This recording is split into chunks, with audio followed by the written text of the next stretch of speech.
Good evening, everyone.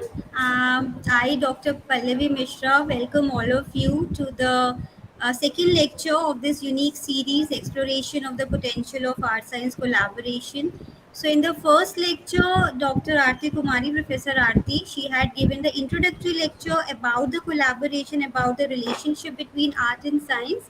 And let me introduce her again. She is also the speaker of this of the second lecture of this series.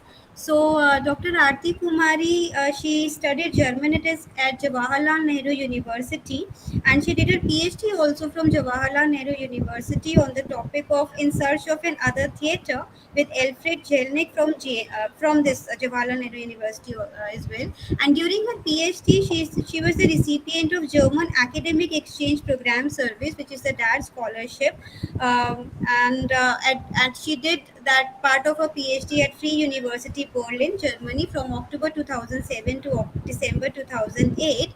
And after her PhD, she has been teaching in many Indian institutions, including Pondicherry University, where she taught from 2010 to 2020. And since 2020, she's working as an assistant professor in Department of Languages as a German professor in BIT University, Venlo. The lecture is actually about it actually begins with an engagement with the evolution of performance art while taking into account the representational theatre and its constitution. It brings in light some of the practices of contemporary performance art as well, with the help of a few recorded material which she has included in her lecture. It will be followed by a section on the discussion of the aesthetics of performative, and this discussion actually leads to further debate in the field of natural sciences in order to explore the connection between the art and science.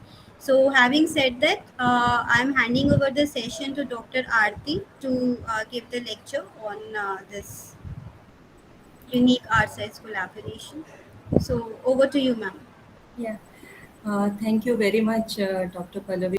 So, as you can see, this is part of the lecture series which Dr. Pallavi Mishra just mentioned.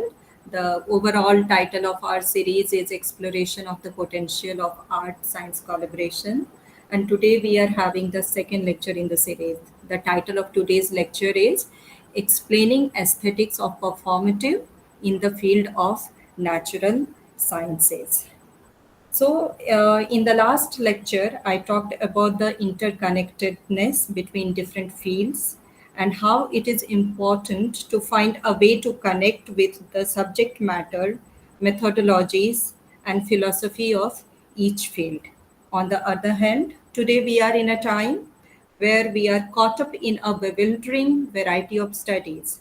So, already there is a very baffling kind of situation that we are living in.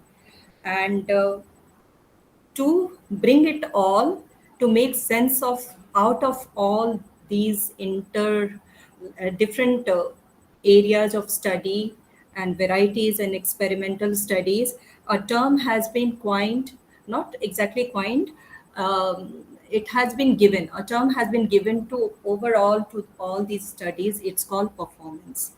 Performance studies. So, performance discourse brings it all under one umbrella, like any kind of experiment with open, where there is openness, there is like fluidity, there is like experiment uh, and has no boundary. They all are they all fall in the field of studies of performance studies. So performance art and aesthetic is the core of discussion in today's lecture. So it's I will be keeping that in the core, and all the associations, all the categorization, all the sections and subsections that I make will be revolving around these concepts. So you can see here, first I will be talking about the performance art in general. This is how I plan today's lecture.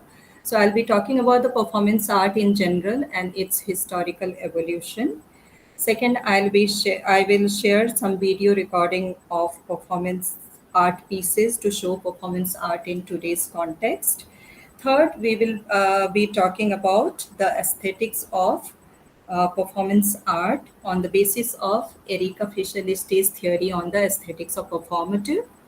And the last section will be about finding the connection between aesthetics of performative and natural sciences. So we begin with the first section, which is performance art in general and its historical evolution. So since 1990s, art has distanced itself from representative aesthetics, particularly in West, and to some extent also in India. Now, various experiments in different fields of art like theater, dance, opera, art installations, action arts, etc., are primarily performative. First, here we try to understand representative aesthetics, particularly in the context of German-speaking countries and in general in the West, as that has been my area of research.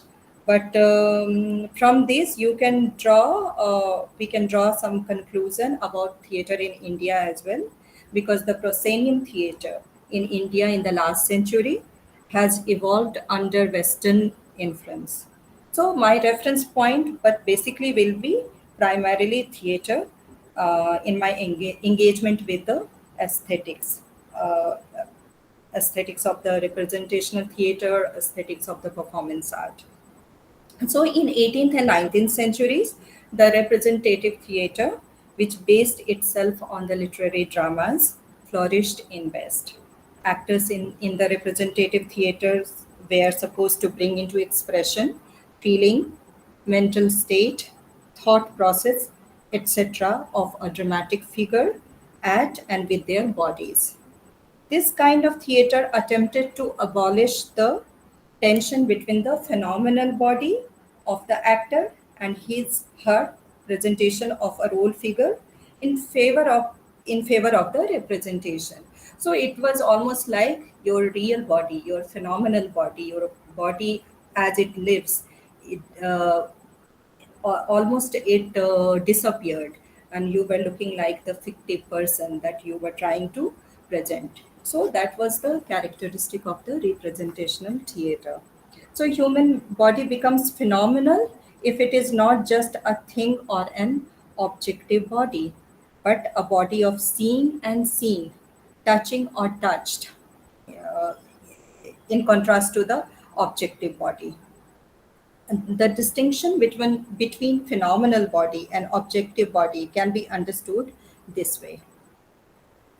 So, the phenomenal body is that which is capable of actions, the actions that indicate to us the existence of a subject with motivations, either similar or dissimilar to our own. The objective body, on the other hand, is a fiction we use to describe the materiality of ourselves and others. But we must remember that this is an abstraction. We only experience ourselves and others merely as objects insofar as we imagine bodies devoid of intentionality. So this here we can see the difference between the phenomenal body and the objective body. Phenomenal body leads us to certain action, but objective body takes us to the abstraction of the things. Yeah. So Maurice Jacques Merleau-Ponty, I'm sorry, I'm not pronouncing the name correctly, I guess, a French phenomenological philosopher, emphasized the experience of one's lived body in relation to the world in which one lives. Merleau-Ponty's concept of the phenomenal body is this: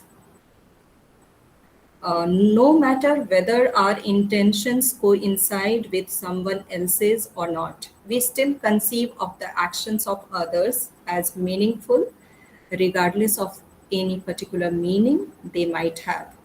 We are both subjects engaging meaningfully with a shared world.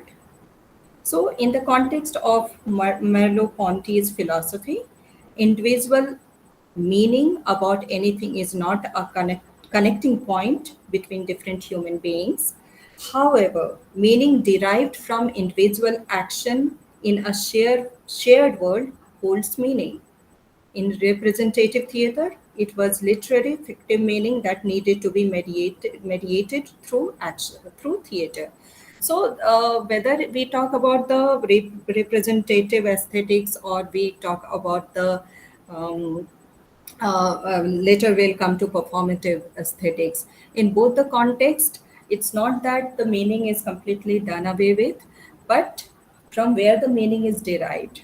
In representative theater or aesthetics that it carries, we carry the fictive meaning. No, somebody has written something that you produce and represent on the stage. Whereas in the phenomenal body, involvement of the phenomenal body, the aesthetic that comes out, it's like some action. The meaning is derived from the action that a particular body is taking.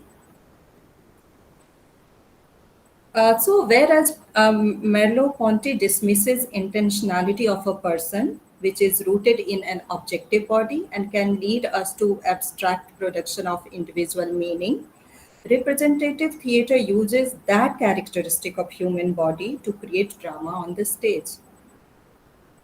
So Werner Krauss, a leading German theater and film actor in the beginning of 20th century, later became controversial for supporting Nazi party, played the role of noble Jewish hero in the play Nathan der Weise by Lessing. So this is the theater scene in Germany, German-speaking countries. Also, you can say by and large in West, where it was called bourgeois tragedy, and this they they are the performative theater that we will be talking about today.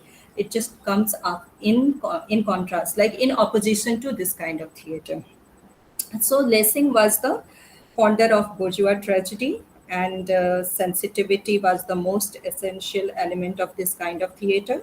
One should feel for fictive character, fictive story, and fictive world, which is produced by the objective use of actor's body. So, in the second half of the 18th century, the actors in theater should not produce new meaning, their own meaning in their performance, but should bring into expression the meaning invented by the author and laid down in the text. Actors were supposed to bring into expression feeling, mental state, thought process, etc., of a dramatic figure and with their bodies, at and with their bodies. This kind of theater attempted to abolish the tension between the phenomenal body of the actor and her presentation of a role figure in favor of the representation. But towards the end of the 19th century and in the beginning of 20th century, few theater practitioners started challenging this kind of theater practice. Weisebold Meyerhold and Antonin Arthon were the pioneers of avant-garde theater. A new kind of theater was devised by them, which focused on the material character of human body. So you can see here they put the phenomenal body of the actor in the center, and the performance had to come out of that body. So, whereas in 18th century theatre, the material character of the body was seen as a hindrance in delivering meanings as given in the text, the theatre practitioners like Meyerhold rather thought of making theatre out of the materiality of the actor's body. But now, also, as before in the 18th century, the case was the body was treated as a controlled material which could be used as per the demand of the performance. So, uh, uh, in the place of the text, the materiality of the body was put into appearance now. So, still aesthetically, it was somewhere like it still was in the favor of appearance and not in the favor of being there in the moment of today. Yeah. So, in the 1960s, 70s, the scenario changed as now the body was not considered as a completely controllable material. At this point of time, according to Erika Fischer-Leste, the theater recognized the two states of the body. So, being body and having body. Being body orients itself to the phenomenal aspect of the body, and having body to the semiotic aspect of the body. The theater, as before and as always, continued keeping the actor's body in the center, but in the use of the body, it did not opt for having body aspect of the body, but on the corporeal being in the world aspect of the body of the actor performer.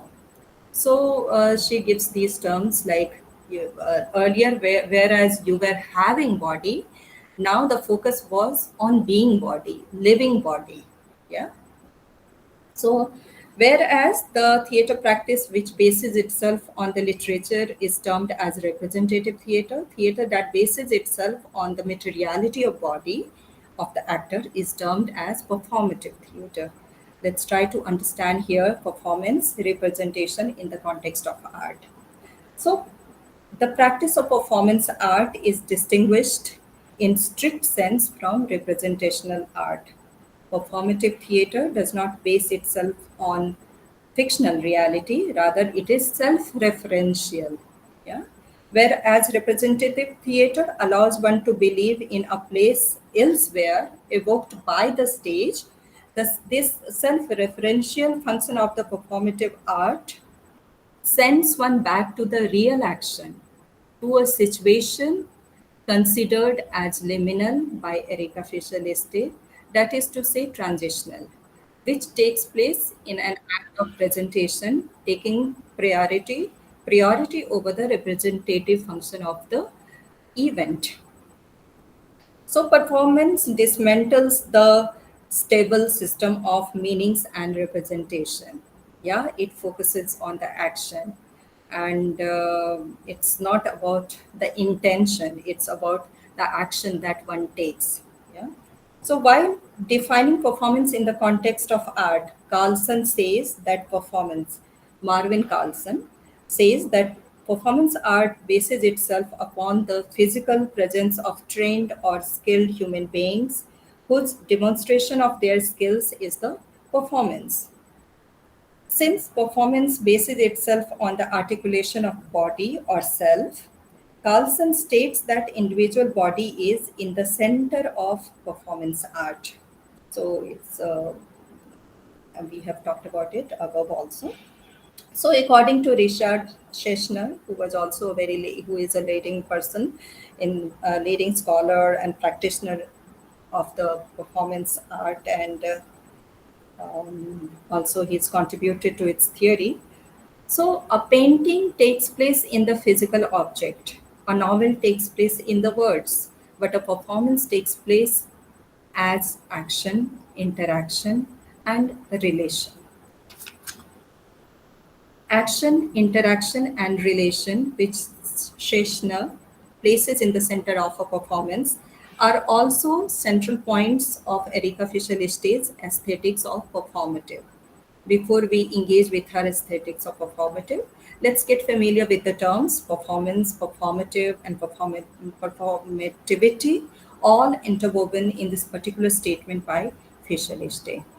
Sometimes people do use interchangeably these terms, but they have their own um, uh, meanings. So uh, I'll just read this quote from the work of Erika Fischer-Liste. So, performativity leads to performance or is manifested and realized in the performance character of performative actions, just as the initially determined impetus of performativity in the arts tend it towards the realization of self in and as performance, or result in new art forms such as performance art and action art, whose names already unmistakably point out at their action and performance character.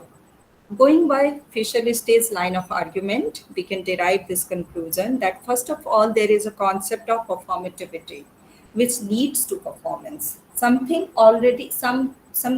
has the potential to perform. There is a performativity in something. So, according to Fischer-Liste, performativity realizes itself in the performance character of performative acts. She gives the example of art film, where initially determined performativity push in the art lets the performative actions be inclined to realize themselves in and as performance. So you have performativity, which is something intense. Then there is a character of performance that pushes something into the act of performance. So according to Marvin Carlson, although traditional theater has regarded other as a character in a dramatic action embodied by an actor, modern performance theater has, in general, not been centrally concerned with this dynamic. Its practitioners, almost by definition, do not base their work upon characters previously created by other artists, but upon their own bodies, their own autobiographies, their own specific experiences in a culture or in a world made performative by their consciousness of them and the process of displaying them for audiences. So, performance art always involves the body of the artist actor in the production of a performance piece. Performance can be live or recorded experience that took place in a private space. There is no involvement of other mediums and objects in performance art, but the most important aspect of it is the action taken by the performer. So, in the second part, we learn about the various experiments. This was the first part, and now we learn about the various experiments that is taking place, that has taken place since 60s, 70s, and particularly since 1990s in German-speaking countries, also in West in general, and also to some extent in India. Uh, the theater which I have seen here. Um, the representational character aesthetic has disappeared, and by and large, there are performative theaters what we see today. So we can get a glimpse of that in the section, next section, which is the second section is performance art in practice today. So let's watch a short film that will give us some idea of the art movements that evolved as performance art.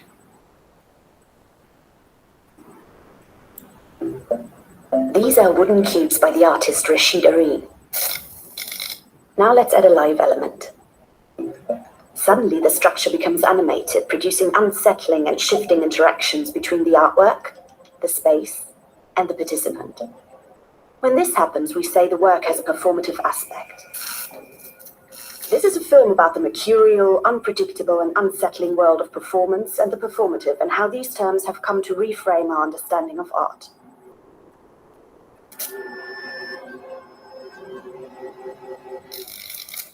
We start in the 1960s, at a time when some artists were breaking down the traditional boundaries between different media and raising questions about what art could and should be.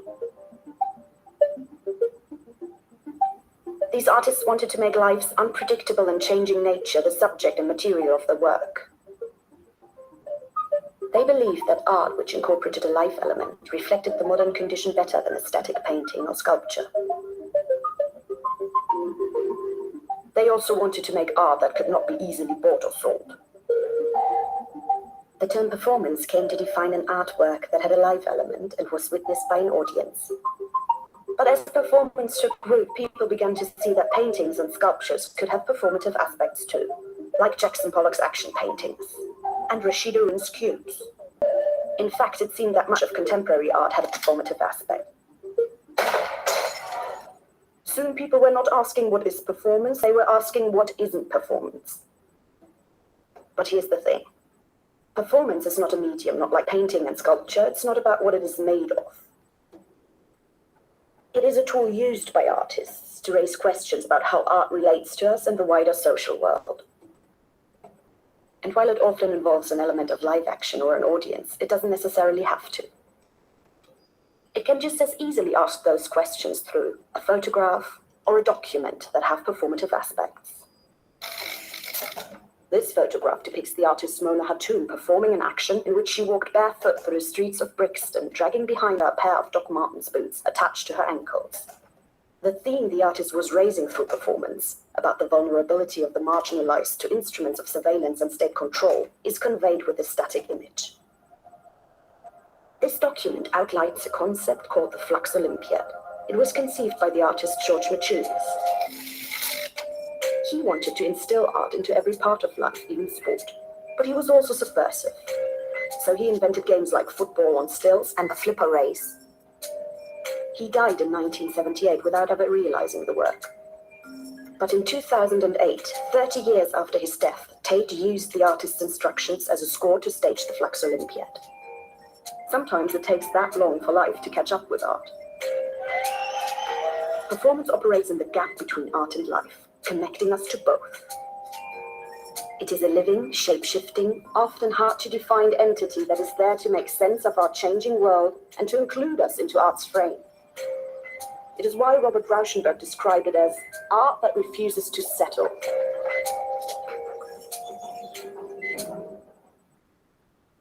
I was saying it's really remarkable that when we say that the art, sometimes it takes time for life to catch up with art. Like somebody had some idea 30 years ago and it got implemented now. So let's move to the next. So here, these are the points.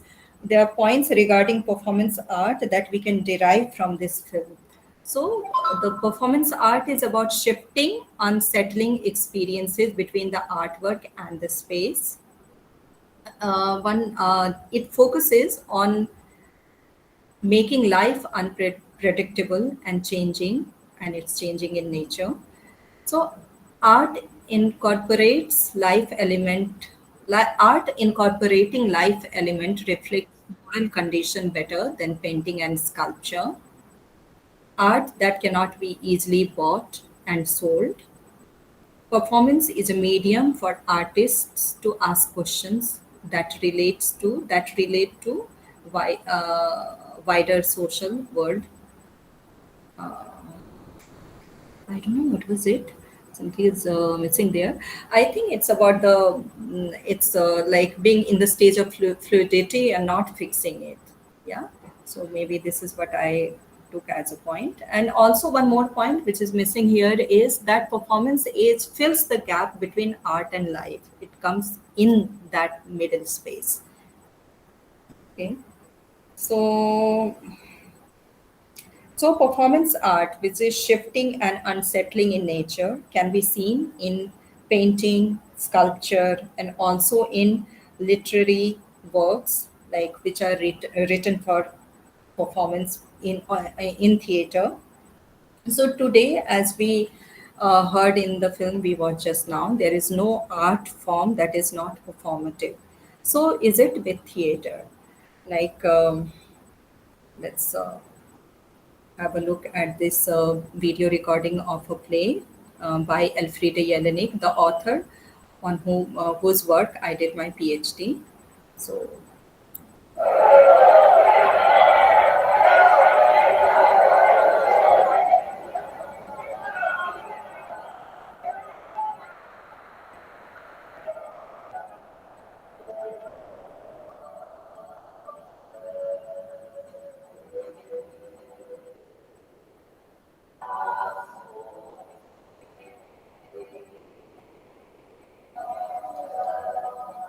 wenn das Licht uns also aussagen möchte, müssen wir feststellen, dass es sich nur wie das Licht ausgezahlt hat. Wir haben unser Leben schon hineingebuttert.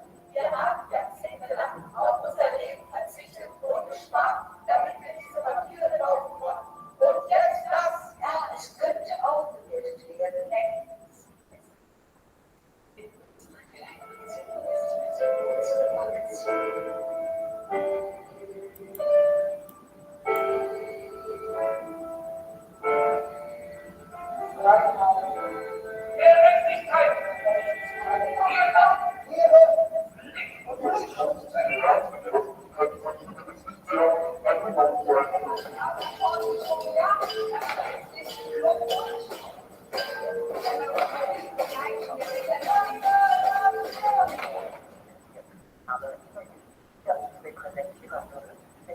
Wir sind heute Morgen zum Zeichen der Wirtschaft aufstechen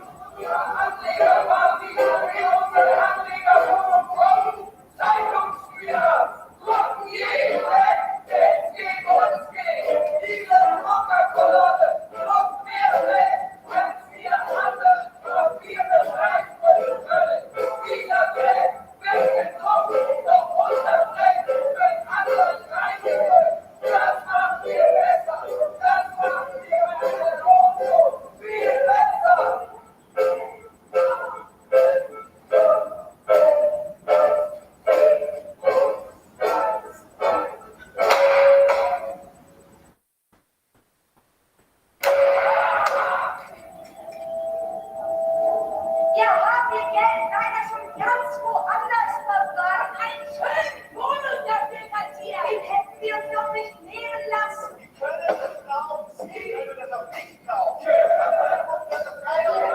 Aber woher Sie? Hier, diese Chance, diese Frieden. Wir nehmen Sie als Opfer auf.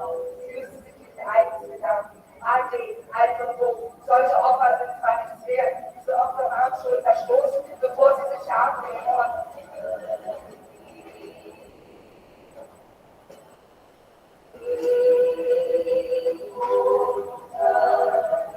Sie sollen den Weg des Geldes gehen, sie sollen den Weg eines Irdischen gehen. So, weg! Wo ist es nur geblieben, das Geld? Keine Sorge, es ist ja da. Wir haben die Welt schließlich erst gelernt zu arbeiten. Das konnte es vorher gar nicht. Vorher konnte es sich nur verschenken. Und wir sollen sie unterstützen, ausgerechnet wir, von uns erwarten sie sich das, weg ist weg. Ihr Geld ist auch nicht weg, und kein Geld ist mehr was übrig, keine kleinen Anteilsscheine mehr, keine Zertifikate mehr, sie sind ganz allein. Oberhalb der Erde gehört alles uns, aber das untere Erde, das können Sie unseretwegen haben, das können Sie nehmen. Nichts mehr. Gar nichts mehr. Nichts.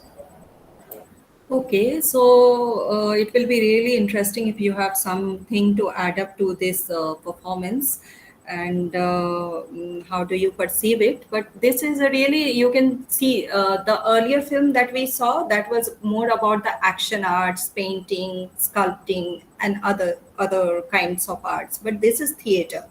Yeah. So how the theater was early, before this performative aspect came in, and where you speak a line with feeling and you become certain character. But here the lines are read flatly, no? And there are so many different aspects to it. You can see the like very heavily the technology has been used as well. The overlap of sounds, somebody is reading and somebody is shouting. So the aesthetic of doing theater has changed in recent years remarkably. This play was based on the this financial crisis that happened few years back. So Elfriede Jelinek wrote a play about it. So let's move to the next slide. So here we can see this I found really interesting, and I thought we should read this particular text together. It's a review of the play, the snippet of the play that we just watched. So Elfriede Jelinek's scathing pen attacks large and small speculators in the financial markets, and likewise the language they use. With an implacable lucidity and fierce humor, she tirelessly plays with their supposedly rational discourse to communicate the jargon that is as unreal as it is farcical. Their effects only appear all the more tragic. As she says, Elfriede Jelinek does not write plays as much as talking texts, a living language bearing the urgency to speak, which needs bodies and the energy of the stage to be realized. The communicative vitality with which Nicolas Steman, the director of the performance, and his partner sees it and address it to us is as outsized as this lush material. Actors, musicians, technicians, video makers, playwright, director, all present on the stage, fabricate together in view and in real time, an exuberant, ever evolving theater machine that is as much a reading, a concert, a performance, an ancient chorus, a TV show as a general shareholders meeting. In the literal as well as the figurative sense, the doors of this theater that resembles a cabaret are wide open to the unpredictable reality that nourishes it and that it transforms in return. If these craftsmen, just like the types of performances and artistic languages move about in it, cross each other in it, freely proliferate up to the point of spilling off the stage, the spectators themselves are invited to go in and out of the theater as they like. In this performance, as spectacular as it is first and foremost the present that prevails. So the time is the time when the it's happening on the stage. That's the time of the of that performance, and even the door is open. And unlike the kind of theater we are used to seeing, where after some time you can't go in, can't come out, and here the door is open. So even the going and coming, if somebody is suppose leaving the space and going out, that becomes a part of the performance. So it's very open in nature and it can become something else. Yeah. So that door is part of the stagecraft and it's also the part of the whole performative space. So, what makes her plays performative is the fact, Elfriede Jelinek's plays performative, is the fact that they are, in her own words, talking texts. Her work is a living language that must be spoken. Nicholas Stemann, the director of the play, brings communicative vitality to the play by overlapping activities, different voice ranges, use of technology, and layered use of space. To understand that Elfriede Jelinek writes performative literature, we engage here with J.L. Austin's speech act theory briefly, because here I want to make a point that it's not that only theater or action art or painting has this performativity about it, but also in writing it's reflected, especially in the context of Elfriede Jelinek, you will see. And so, J.L. Austin, actually is the philosopher, linguist who coined this term called performative in 1955 in the field of language philosophy.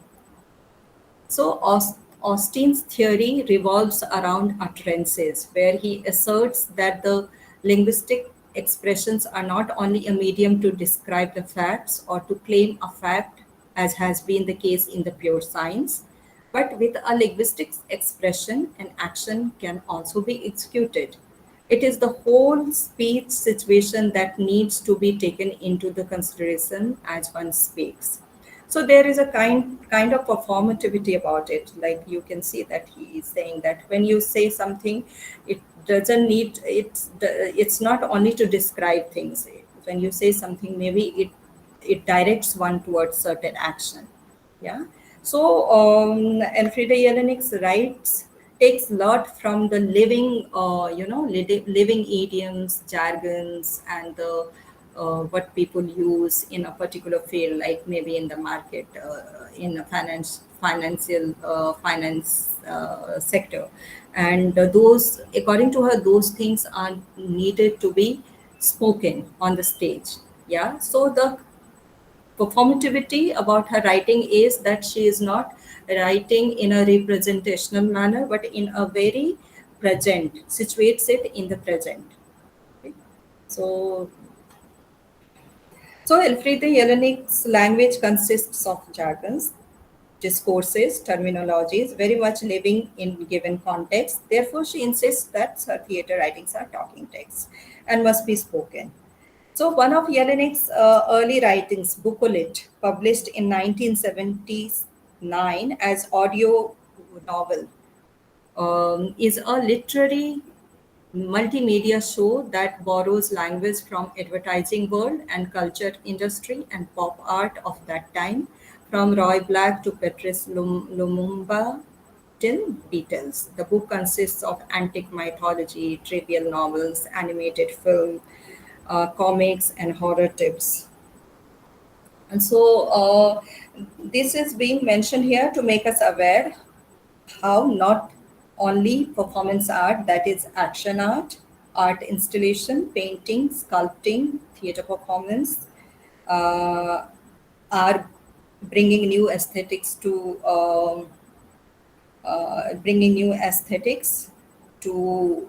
um, to art, but also the literary writing landscape has changed.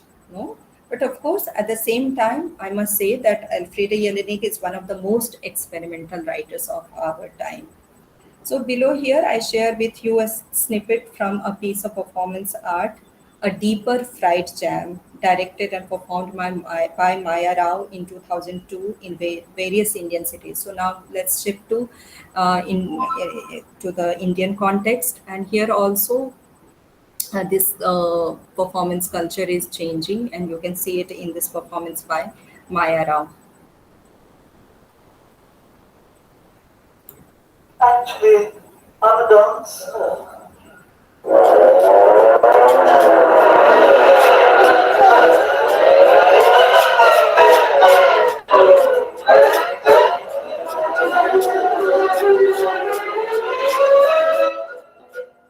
I'm supposed to dance the dance of life.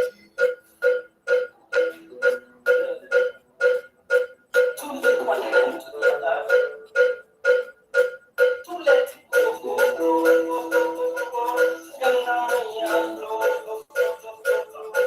Oh, just slow, slow, slow, slow, slow, slow, slow.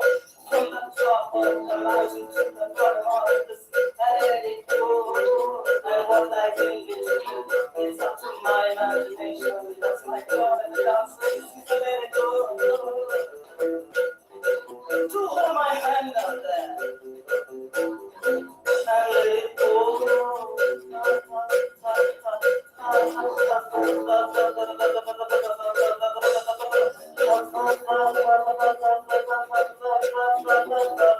That's my job. So if I had one hand on my lap, yeah, and if I put another one to it, yeah, and if I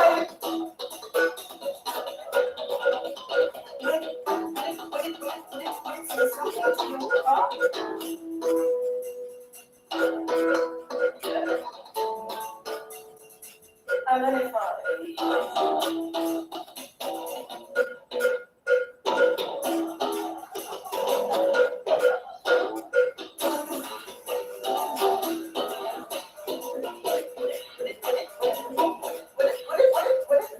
say something to you,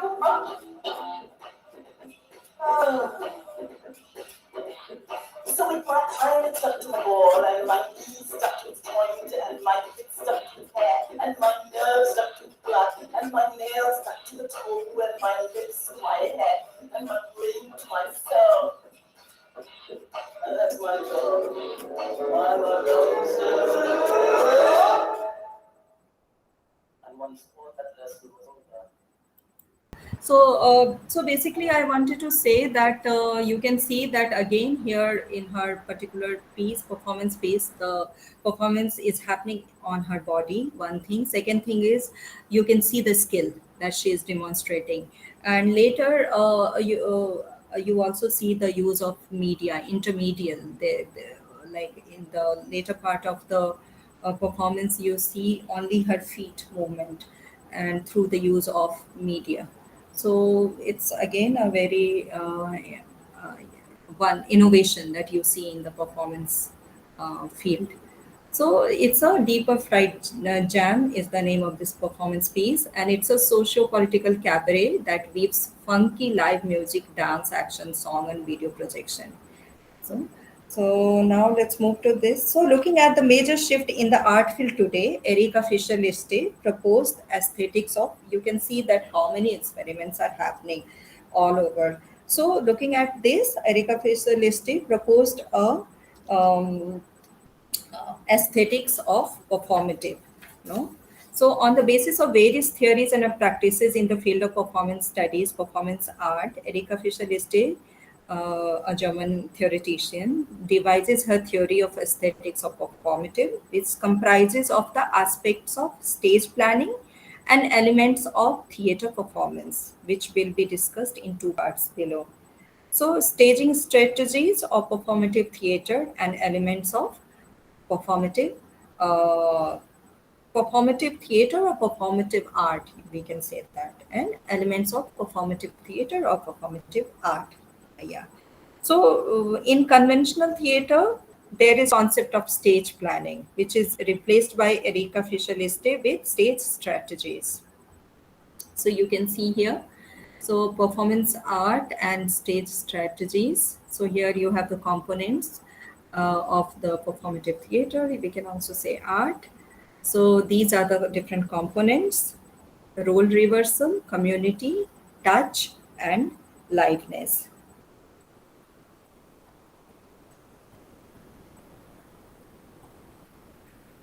So, according to Fischer-Liste, stage strategies devising various experiments are based on these aspects, okay, which are crucial in the making of the feedback loop between actors and public in the performance space. Okay, so let's talk about the components one by one. So we start with the role exchange. What does she understand by that? So role reversal. So what happens in the representative theater? The actors are empowered, but the spectators or audience or the public is not. Yeah, they just sit there passively and watch. Yeah, but in this performative theater or performative art, there is a process of a role reversal. Yeah, sometimes the actors are empowered and the spectators and the audience is disempowered. Then again, there is involvement of public spectators in the performance, and that disempowers the actors. So this is the role reversal. Now let's talk about the community. How community is conceived in this aesthetic.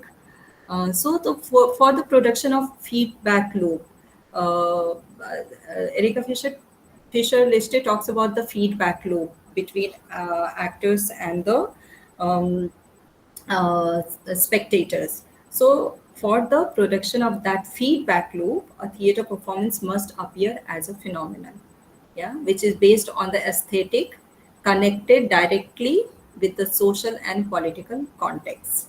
It is related to the production of a community of actors and spectators based on the physical co-presence of the two. Yeah. So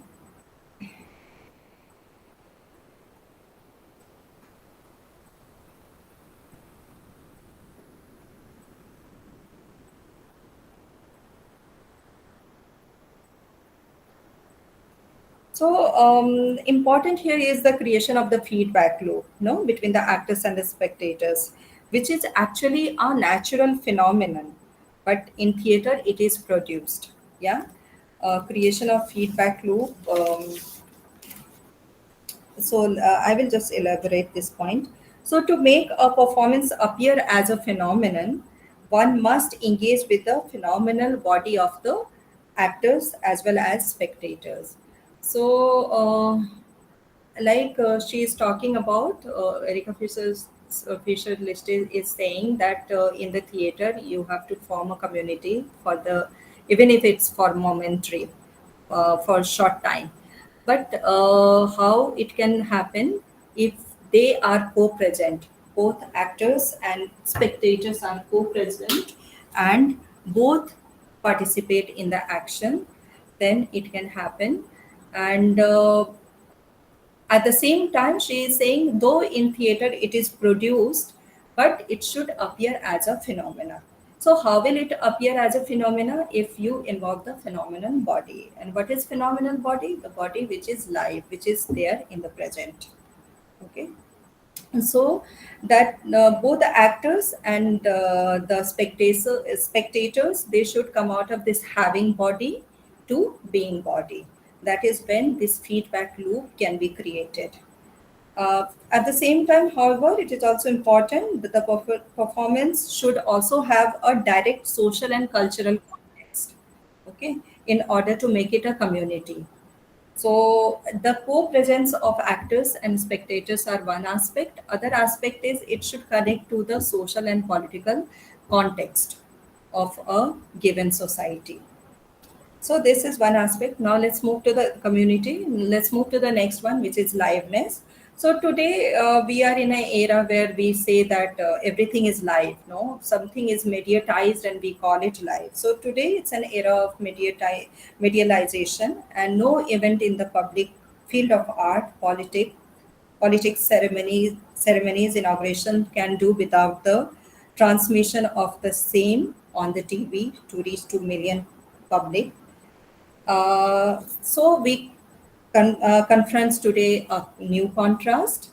So according to Erika Fischer-Liste, a new contrast seems to have emerged that between live performances, which are constituted through the bodily co-presence of actors and spectators, and are generated by the autopoietic feedback loop, and medialized performances in which production and reception take place separately from each other.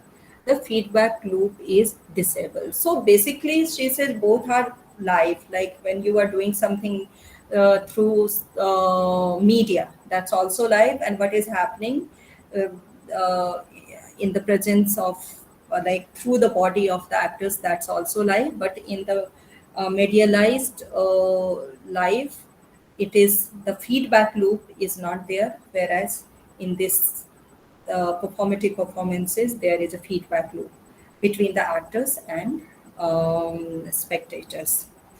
So Fischer-Liste makes the distinction between theater as live medium and as the live transmission of what is happening on the stage.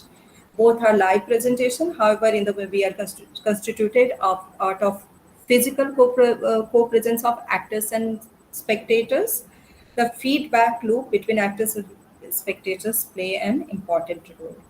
But in medialized performance, the production and the reception run separately from each other. So the feedback loop does not play any role. So focus in a performance art, according to Erika Fischer-Liste, is on following aspects: abolishment of hierarchy between actors and spectators, creation of a momentary community of the two, inclusion of social and political elements in performance, and thereby abolishment of the line between art and non-art. So this is also something like where we are blurring the lines, all kinds of lines. Yeah. So also what is art and what is non-art. So here we discuss the strategies that are followed by and large in all the art performances, and below now we discuss the elements according to Erika Fischer-Liste, the elements that she thinks these performative art forms have. So you can see here are the elements of performance art. These are four major. There is corporeality, then you have spatiality, then you have sound, and then you have temporality. So corporeality. So first element we can see is corporeality. So corporeality, within that you have embodiment, you have animal body, and you have presence. So embodiment, what is embodiment? So embodiment theory is like it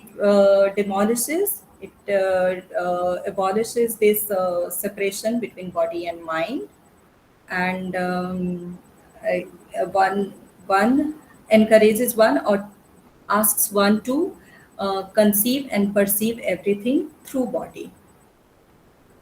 Also, you can see here its embodiment is the process of uniting the imaginary separation between body and mind. So it is about being body. So this is embodiment. So we see there is a strong separation between our body and mind. So embodiment is opposing that idea. So then what happens when there is an animal body in the performance? Sometimes in performances, animal body or animals are also used. So unlike human beings, which can be trained, animals' body are not like it's unavailable. You can't make them. Yes, in circus it's done, but in many performances on theater they are used just because they bring some surprise element um, uh, to the performance. And so then you have presence. So presence is about like if you are in your own body and you perform in being in your body, just so when you are being in your body and perform in real time and in real space, then you create the absolute present. So and then you get the undivided attention of audience and actor. So theater brings highly effective. So, so what happens that in the electronic medium does not create the same level of effect of presence which these performative live arts do. So let's move to this next. Next we have spatiality. So here we have two, it's divided into two parts. So performative spaces and atmosphere. So performative space is not just the stage or like geometrical space, but it's like the whatever is have like it makes the part of the whole, like it's not just an artifact, it's like an event. So whatever sound is there that travels within the space of the performance performative space or in auditorium, that is taken into account in the performative art, unlike how it was in the previous representational theater, that everybody has to be quiet and the sound that comes from the stage is the only sound that is felt and heard, and one reacted only to that. So then atmosphere is, it can include smell, sound, again, yeah, and not only on the stage but in the whole space of auditorium, you can say. So this is spatiality. Then you have sound. Sound is okay, one second. Spatiality. Okay. Okay, so I mix the two. So sound is like what you hear in the space of the theater. Yeah, the whatever sound that which I already said. So it's also the different, as I mentioned, in 18th century, the any sound other than the sound of the stage was considered a disturbance, which is not the case anymore. But everything enhances the performance. Yeah, voices also, it's not just about it also has voices also have the materiality, like it's about the spatiality and vocality and also corporeality, like you speak something, your voice travels through the space, and so it has a certain materiality to it also. So what is how you can distinguish this from the aesthetic of the representational theater? Like there you talk about everything in the sense of material. Here everything gets the it comes to the state of materiality. Okay. So material is something that you make use of. Materiality is something that you perceive. Yeah, with that you interact. So here all the elements that she is talking about, they interact on the stage, and they all have their own very autonomous role to play in a performance. So this is sound. The last element we have here is temporality. It relates to time. So earlier in theater, it was like a very time was in continuity, but in performative theater, it comes as a bracket. There is concept of break free time, time island, timelessness. So there is materiality in terms of time also that you see, and then there is a rhythm that is spoken about now. So rhythm brings corporeality, spatiality, and sound in relation to each other. No? So, and these are the aspects of the aesthetic of elements of the aesthetic of performative. So now we come to the last part, which is the connection between aesthetics of performative and natural sciences. So performant art is seen as creative and autonomous art. There is a term, autopoiesis, that has been used by Erika Fischer-Liste while she talks about creating a feedback loop between actors and audience in performance art. Erika Fischer-Liste is of the opinion that the feedback loop, which should function as autopoietic system, leads a performance towards transformation. So, autopoiesis is a concept in the field of biology, coined and introduced by Humberto Maturana and Francisco Varela. Both are biologists, both were biologists and philosophers from Chile. And so they coined this particular term and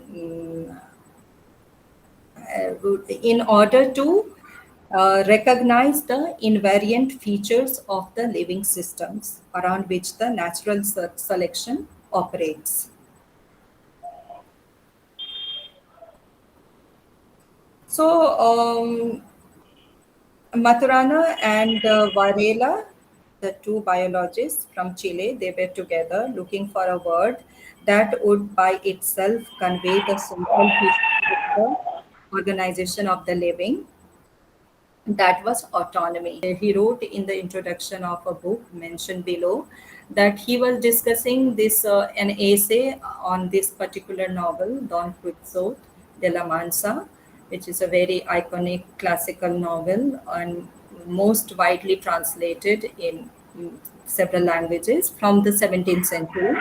And his friend had written an essay about it. And then he is talking about dilemma that Don Quixote has about the path that he should choose, whether he should choose the path of praxis or should he choose the path of poesis. So path of praxis is action and path of poesis is creation. So he chooses the path of praxis and doesn't make any attempt at the creation or to go on the path of creation. This led Maturana to understand the power of the word poiesis and he invented the word autopoiesis. So here auto is autonomy and poiesis is creation.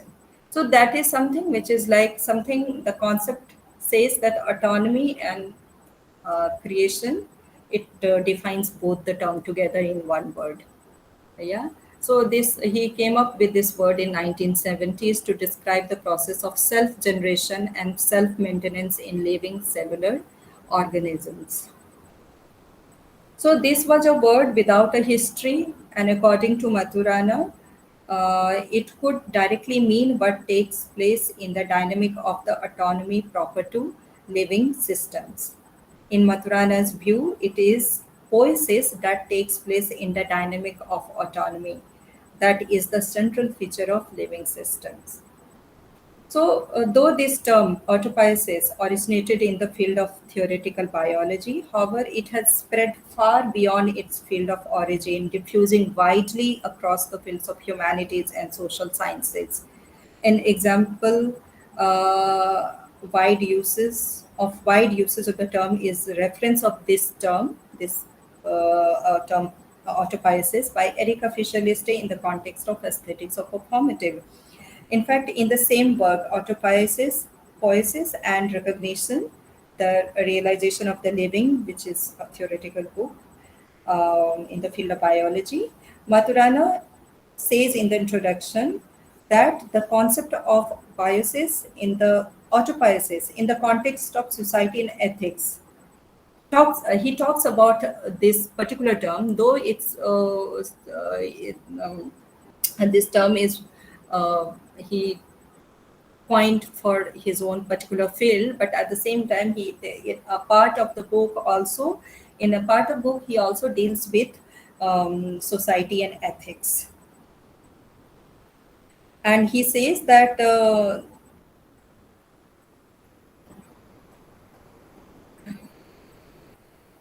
One second.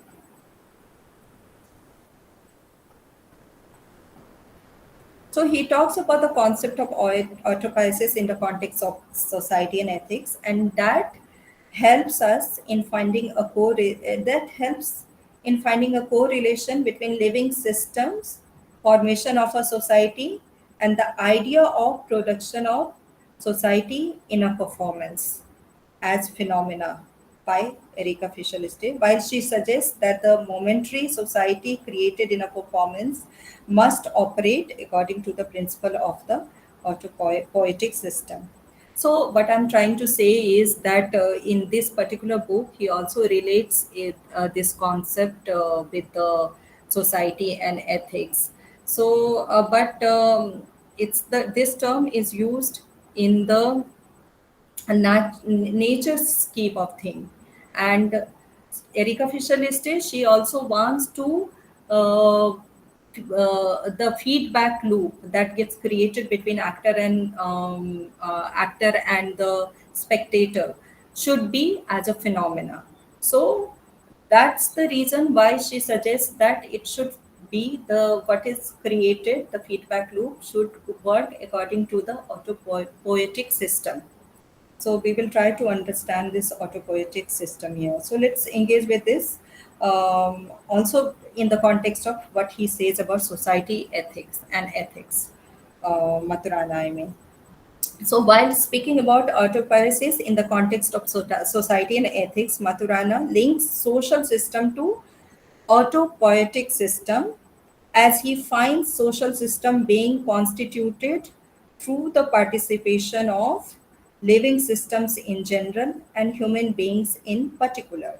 So according to him, that social system that we have and which operates effectively, that cannot be just an outcome of human coming together.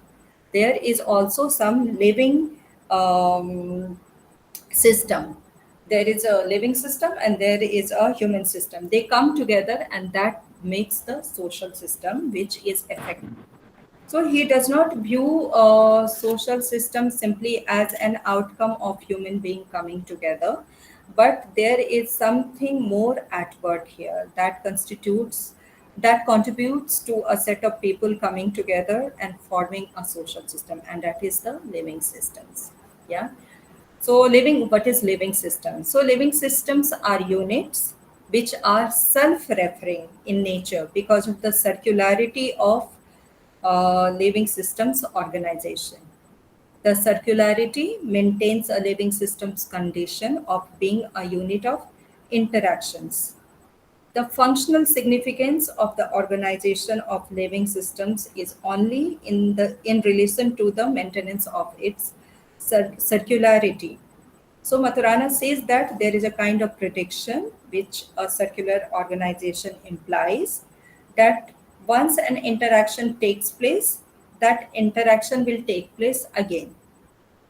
Okay. So however, whereas he defines an interaction as a particular interaction, he defines an interaction as a particular interaction. For him, a prediction is a prediction of a class of interactions that is defined by those features of its elements that will allow the living system to retain its circular organization after the interaction and so to interact again. So basically, he is talking about that living systems is circular. There is a circularity in it, and because of this circularity, it maintains its organization, and there is an interaction that happens between different elements of this circularity. But he says circularity, this interaction is not a particular interaction but a class of interactions. So to maintain the circularity, one has to also look at the features of the elements of the class of interaction. So now let's connect it to Erika Fischer-Liste's theory of aesthetics of performative. Erika Fischer-Liste says that through the interaction between corporeal body of actors and spectators, a feedback loop is created. So there is a kind of circularity in a performance art too. If we talk in the sense of a loop, about the interaction in a living system, Maturana says it is not about a particular interaction, but a class of interactions which are defined by the features of its elements. This can also help in explaining a particular performance where a society community formed due to the function of feedback loop will also depend on the features of the elements of aesthetics of performative that Erika Fischer-Liste has talked about. We just spoke about the elements of the performative, and um, yeah. So what elements and in what way has been used in a particular performance can also be the deciding factor in understanding how the feedback loop maintains itself. No? So since there is no linear production reception concept in performative theater, rather a kind of circularity which is created because of the interaction between actors and spectators in the performative space. Hence, according to Fischer-Liste, aesthetics of performative is not accessible. However, the interaction between the actor and the spectators create a feedback loop, and this loop situates itself in the autopoietic system, which has an autonomous structure and a creative path. Fischer-Liste's aesthetics of performative emphasizes the autonomy of each of its element. They are like embodiment, spatiality, sound, and temporality. They all are. They are not serving, like they are not in service of one particular element. It's not that they will support the acting of the actors. They all are acting themselves in the theater, in the space of the theater, whether it's it's the sound or the space. The space has its own role to play, the sound has its own role to play, and so is the time, and they all affect the system that is created. So all these elements step out of their material value and imbibe materiality, and thereby they all contribute in the emergence of aesthetics of performative. So performance produces and maintains circularity between actors and spectators for a time bracket, which is strategically designed in order to raise question of social and political relevance of all the participants. And though it is produced strategically using elements that Fisher listed derives from performance art pieces, yet a society or community created briefly must be natural for a transforming effect. Yeah. So even if it is created artificially, it is created through a design, and there is much goes on the making of a performance, but it should the effort should be made in making it work as an autopoietic system works. So if the realization of social system entails the autopoiesis of its components, then according to Maturana, realization of the autopoiesis of the components of a social system would be intrinsically indispensable and constitutive of its operation as such.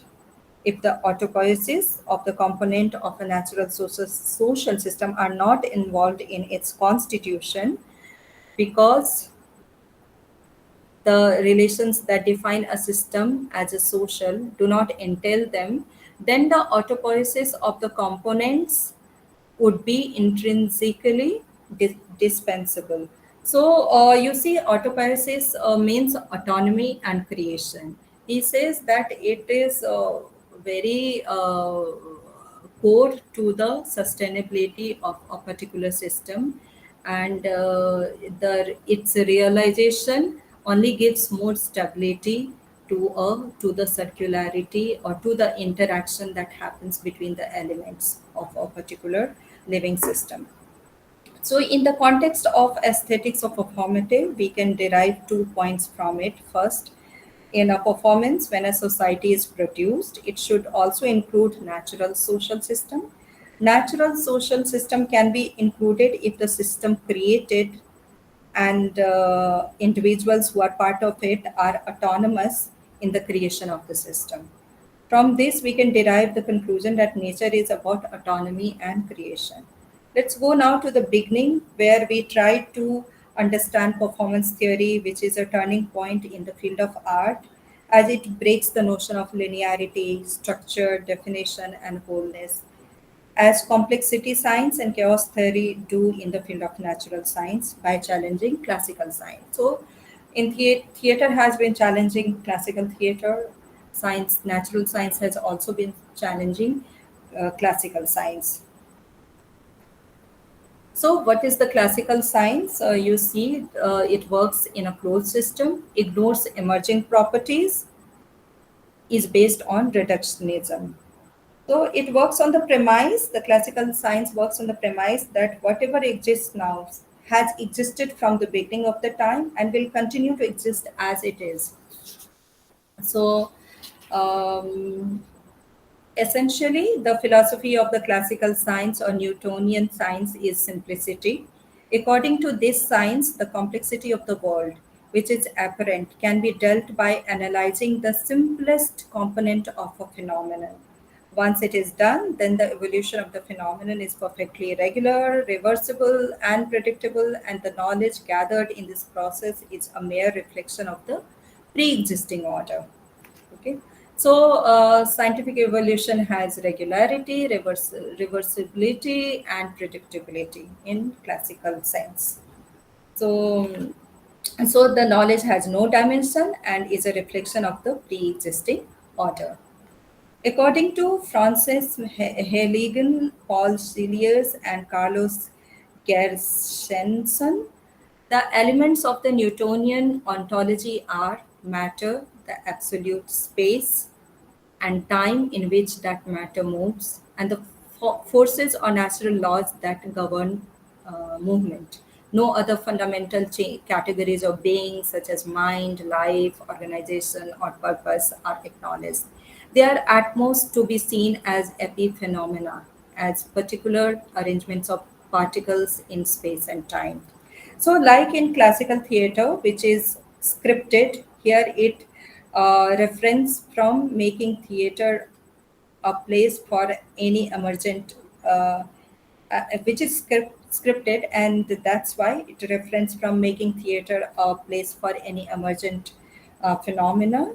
Classical science also, by seeing the evolution of a phenomenon as something regular and constant, becomes a part of the pre-existing system and has no new emerging knowledge to imbibe. As in the classical theater, here also time and space are viewed in absolute terms. In theater, the shift to the performative demands that we challenge this position of the classical theater, and in challenging that, the focus shifts from having body to being body. Beside time and space, eventually other factors of being like mind, organization, life, purpose, etc., come into the play also in science. It happens gradually. When these factors are taken into consideration, the basic features of the Newtonian science, like determinism, materialism, and objective knowledge, get challenged in the later phase of the evolution in the field of natural sciences by its successor theories like in quantum mechanics, relativity theory, and nonlinear dynamics, which is also understood as chaos theory. So the chaos theory evolved in 1960 from the meteorologist Edward Lorenz research work on the possibilities of long-term weather prediction. He created a basic computer program based on different equations which could theoretically predict the weather. When Lorentz ran his meteorological model on a computer, he discovered that a very small difference, less than one part in 1,000, in the initial conditions led to large changes in the weather predicted by his model over time. This discovery, sensitivity to initial conditions, is one of the fundamental characteristics of chaos theory. Moreover, whereas in the Newtonian science, the slightest differences are ignored as something negligible, in Lorentz differential equations, the slightest difference turns out to be the big changer.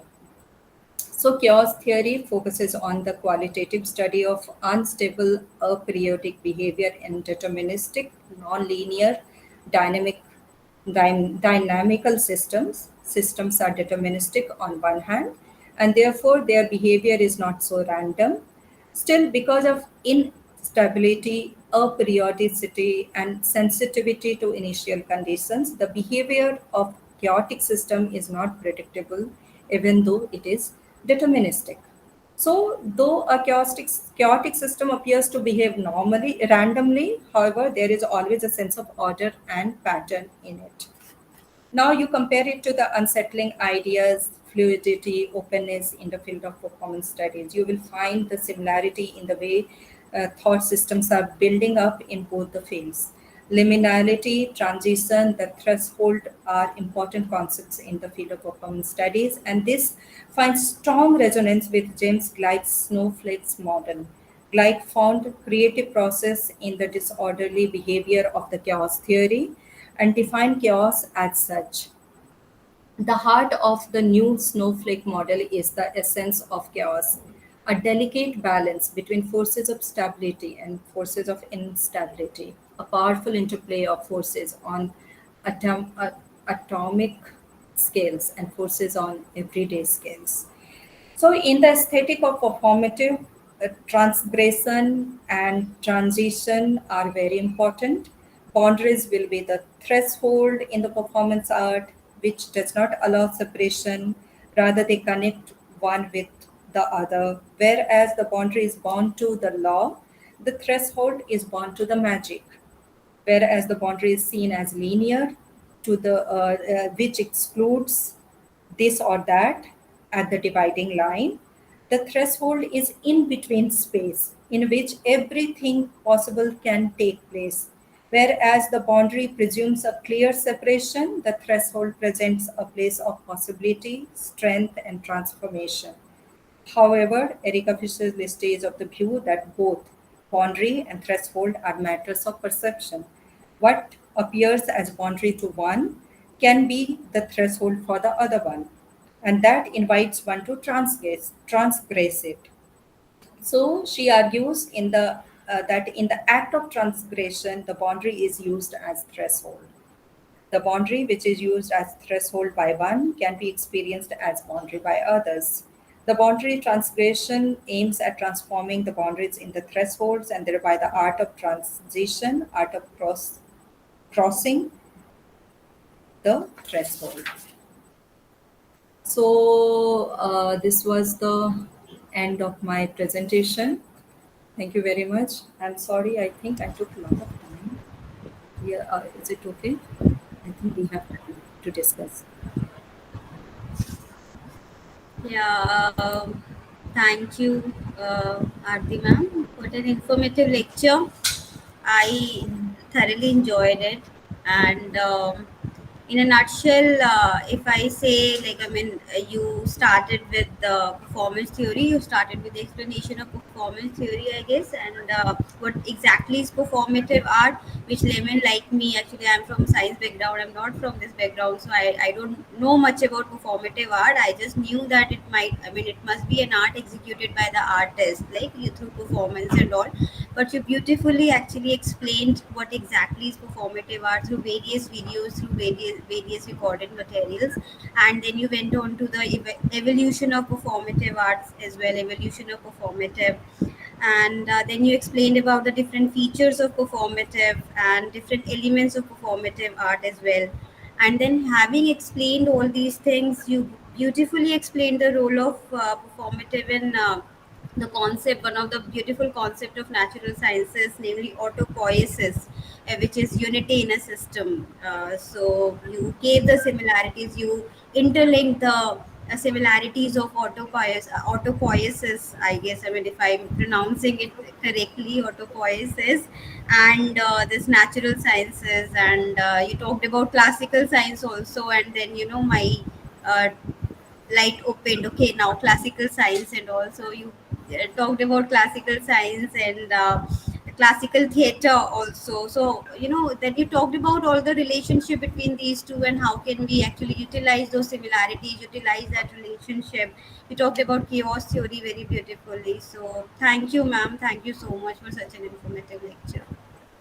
Thank you very So we much. are open, yeah, we are open for the discussion now. So any remark or any question, if anybody wants to ask, please. We are open for the questions now. So anybody wants to ask any question? Or any comment, any suggestion, Or yeah, any remark, any feedback, any feedback. suggestion?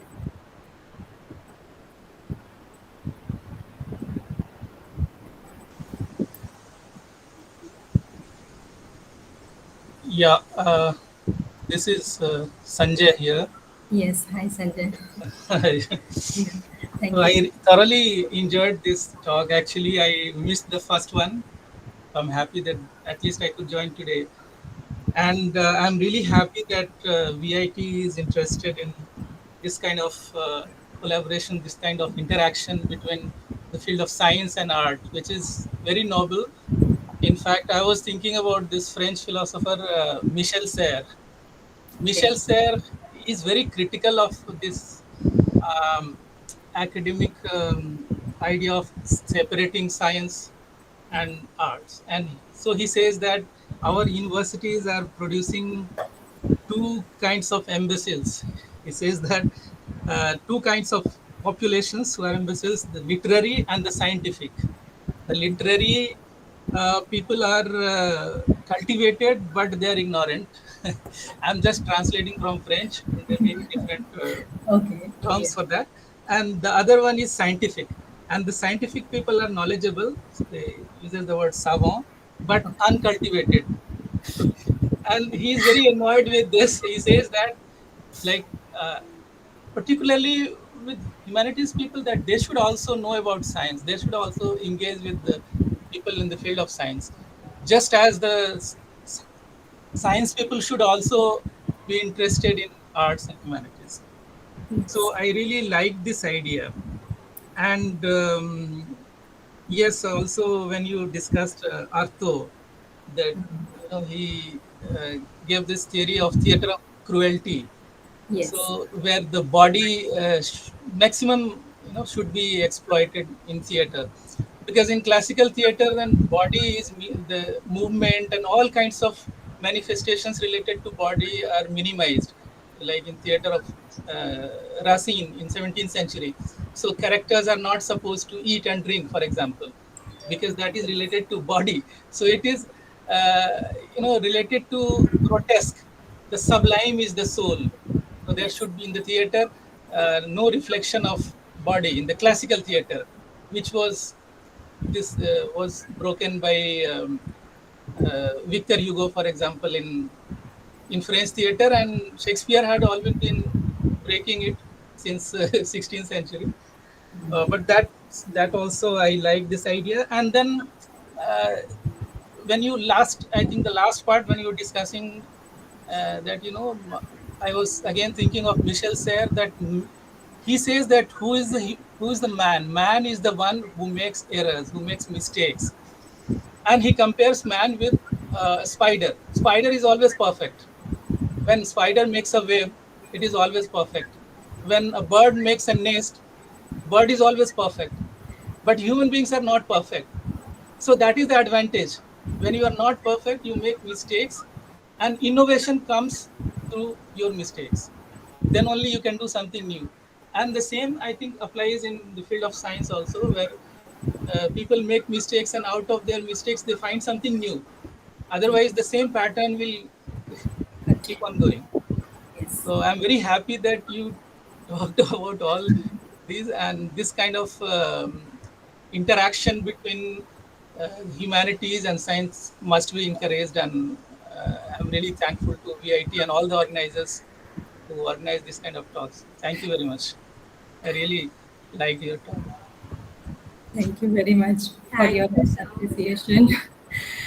I just want to say, but I Yes, have yes. little bit, I find it little bit problematic. I didn't get his name. He's a French philosopher, no? Michel, Michel Serres, Serres. Serres. Es. Okay. So, like his idea of somebody who is studying art as being ignorant, an idea of somebody studying science and complaining about it that they are not cultivated or not enough cultivated. So because I think there is a culture to science and there is a science to art. So I think in that line. That's my line of thinking. Also, there has been a lot of criticism that people say that there is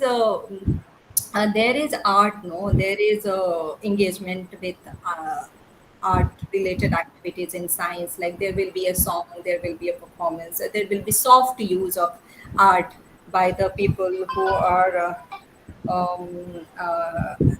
engaged in science fields, natural science fields. I mean, like I said in previous talk, all the subjects are science because science originally meant knowledge.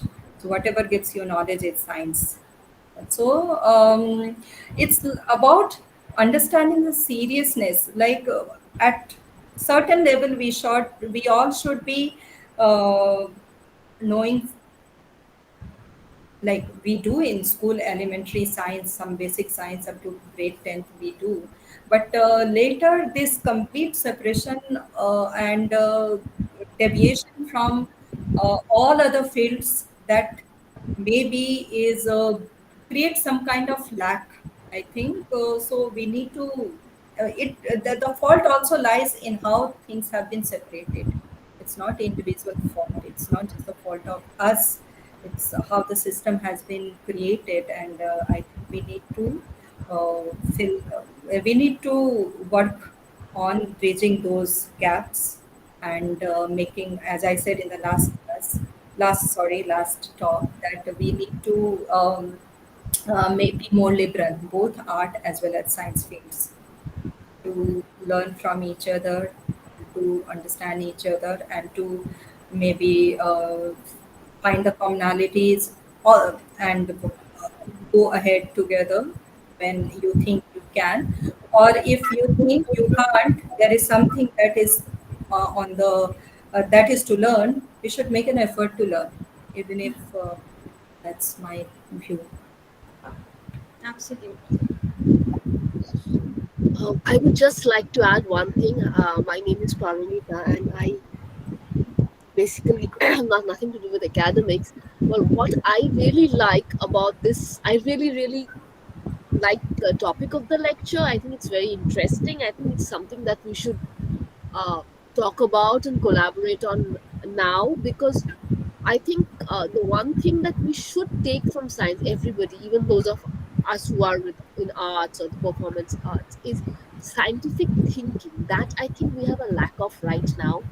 And scientific thinking is important, and perhaps connecting science and art in this way, like you're doing, Arti, is a good way of taking scientific thinking forward, because you took this very, very scientific word, autopoiesis, which we learned a long time ago. I'd forgotten it. We learned it that long ago, and linked it to, shall I say, a difficult theory of theater that I was at least not aware of. And the fact that this link is there, if we point out more of these links, then perhaps uh, the respect for science in people in arts and the respect for arts in people who do science will increase. And it was a very enjoyable lecture. Thank you so much. Thank you so much. I think it's really a very important point to say that we have to develop this scientific thinking. And, that's the core of it. And I completely agree to it that we need to work more in this direction, especially in our field. Hello, ma'am. This is Shaban, and I was just thrilled by this linkage between the art and scientific field because I was just thinking how you can compare the classical theater with the classical form of science and modern science with the performance theater. I was just not able to understand with the how you make the linkages and how other forms of literary styles, narrative styles, or other uh, uh, like novels, or can be studied in relation with scientific values or scientific knowledge. You can give some idea, like Um, how. I I think that how the science is very evolved with theory. Uh, Even the field of literature, social sciences, and um, uh, philosophy are like there is a lot that it can offer to us across the field of knowledge. The philosophers, the theoreticians, and also the literary work. So on one side, I think this. On the other side, we have to maybe just not read as a passive. No, read science, take literature as a thing of pastime, time pass. No, so we should be maybe engaging with it in a more serious manner. But I really did not get it what you are suggesting, but what you are asking about. Ma'am, like you have connected different concepts with autopoiesis, this interaction concept in performance theater with autopoiesis. So I was just thinking there are different narrative styles in literature, different genres, how one can relate this with some other scientific concept or this something like that. This is a very big question, and this is a question of research.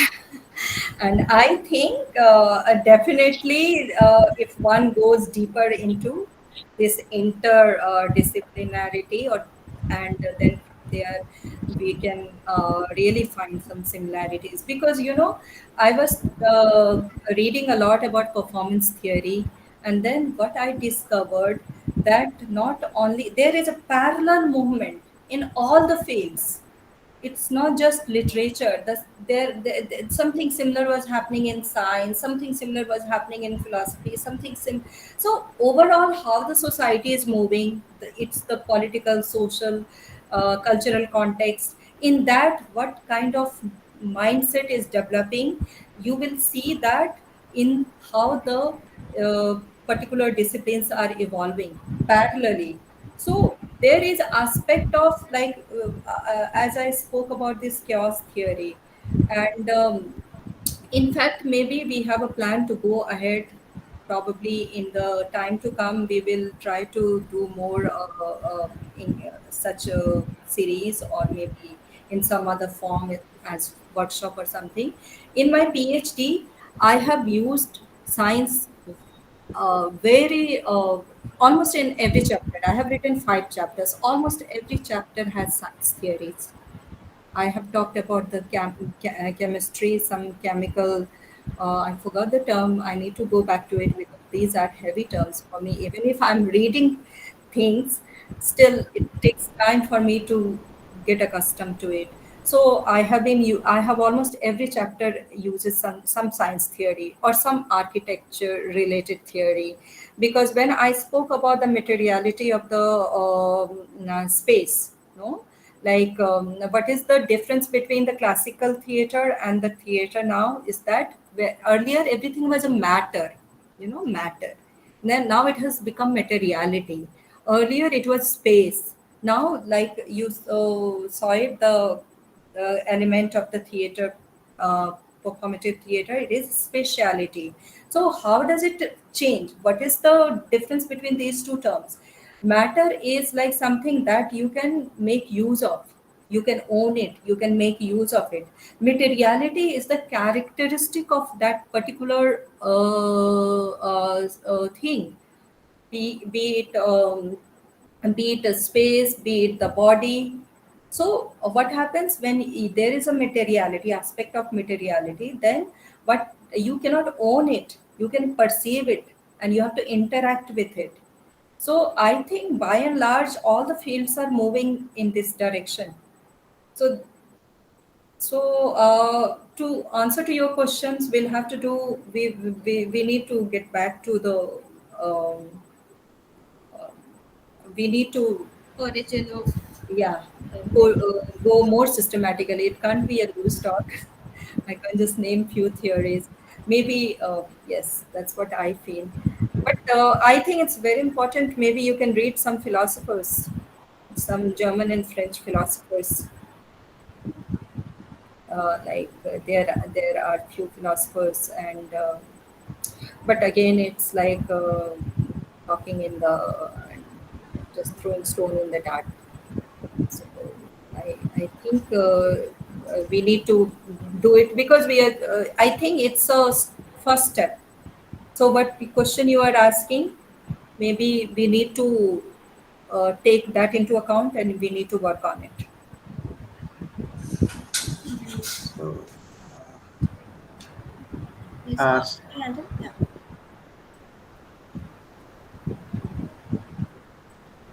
Yes. hello. Yes. Yes. Yes. Hello, Arti ma'am. Yes, it's Yes. me. I mean, sorry for I joined little late actually, so I missed the major discussions. But I hope with this open discussion session, I can guess like what I actually I missed. So the last question that the Shadan actually he when he asked, I hope he's asking like how means that. Science and art are collaborating each other in terms of like in respect of performance or in that way. I hope he wanted to go in that direction. I hope he is asking, is it right, Sadan? Just because I want to contribute in that direction, Yeah. whatever Please like, contribute. yeah. So But that I that guess his question is about literary theory and yeah. what are the like I Concepts spoke of about the science theory Okay. in the classical art. So theater he and was chaos asking the theory. other way around. Yeah, he Yeah, wanted yeah. to ask about, like, I mean, how classical theater and chaos theory can be related, or what are the similarities exactly? Okay. So, okay. So, what from what I was thinking, like that, how science is actually interacting with the art, and how what is the scope of art in the science, such kind of thing means he wished to know. So, for like, so I thought maybe like I can take some examples, like now in these days, like some of the groups I have seen who are coming up with way of expressing science through the art actually. So many complex models. Suppose if you want to explain general theory of relativity or something like, okay, so how you can demonstrate using some artistic expressions. So in that way actually, like this is the perspective where arts actually serving a purpose which can express the science. So that in that way, like this is the one way. In another way, like how arts are using can utilize the science. So some of the like so definitely means one of the uh, uh, interesting thing we always know, like when technology get advanced, many new arts expressions also come into the existence. So now in these days, like we have developed so much technical, we are getting day by day technically sound in many direction, and that has a great impact on artistic expression as well. So many art forms are utilizing this advanced tools, and in that way, like they are able to create more engaging uh, uh, uh, presentation during their performances. So I have seen many performances. Basically, they have used many for example, in theater, they come up with like suppose a laser using of laser lights, okay, to create some scenario which can create a very it may not possible before to express something using laser. So now people can use lasers and other varieties of light to create such atmosphere which will be very helpful and can express more complex uh, like uh, stories with the help of this tool. So in this way, what I found that both are helping each other, and uh, s- in that way, it is one kind of collaboration. I can think of it. So that's the only my point. Thank you. Thank you, sir. I mean, yeah, it was really informative. In fact, I mean, you gave us yeah very nice information about this. So yeah, actually, we wanted to extend it further. We wanted to extend. I mean, if like I mean any other. I mean, like Aarti ma'am said, in some other form, if we can extend the discussion and extend this lecture series regarding this art science collaboration. So regarding this, actually, you gave us a very nice information. Thank So you. any other? Yeah. Yes, we can also think of together for the future. If we would like to collaborate, we can probably, you can also give us input about that. And Exactly. like Amit sir's input was like quite useful. And in fact, I had a talk with him one day, 30 minutes, 40 minutes, and he gave very cool, very uh, lot of good inputs, and which I used in my first talk here. So No, thank thank you you, ma'am. So too. actually, Miss, yeah, I interacted few people, basically, particularly the artist who having a background from science.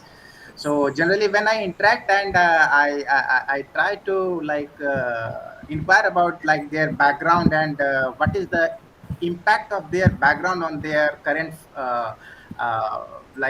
job they are doing. Like, so suppose if someone is a theater artist, and so in theater artist means it is not a compulsory that people theater artist has to be this background, but definitely everyone is coming with some background. So I interacted with some people like who have a like suppose they have completed engineering degree, and after that they have taken a transition to the theater and all these things.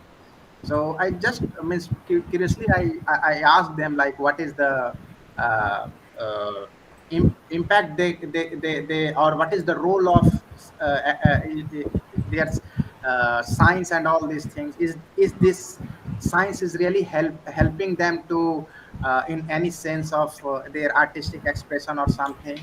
Then I found like okay, so one of the like a person I know like Abhishek Mazumdar, he's a very renowned theater playwright.